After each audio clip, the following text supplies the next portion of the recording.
ఇక ముఖ్యమంత్రి చంద్రబాబు విజయవాడలో స్త్రీ శక్తి పథకాన్ని ప్రారంభించారు.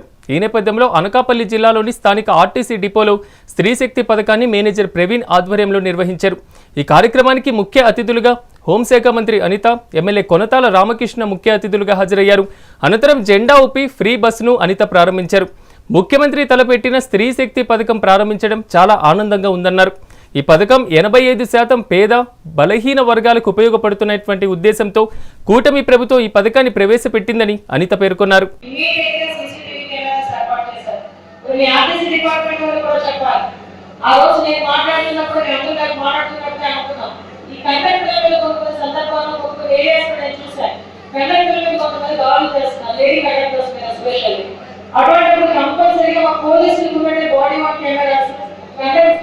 పెడితే కనుక డెఫినెట్ గా మనుషులు చెప్పినప్పుడు దానికి కూడా ఒప్పుకొని కంటెంటర్స్ కి కూడా ఈరోజు బాడీ ఆఫ్ కెమెరాస్ ఏర్పాటు చేసే పరిస్థితి కూడా ఈరోజు కనిపిస్తా ఉంది.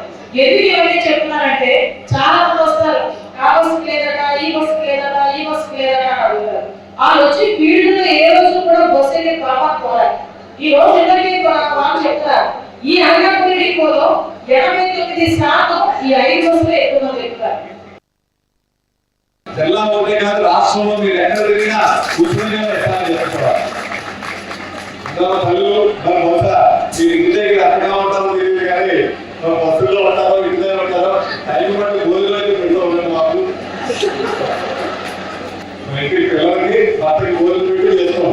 ఎక్కడికి వస్తాయి ఇటువంటి మంచి కార్యక్రమం, ఎక్కువ మంచి కార్యక్రమం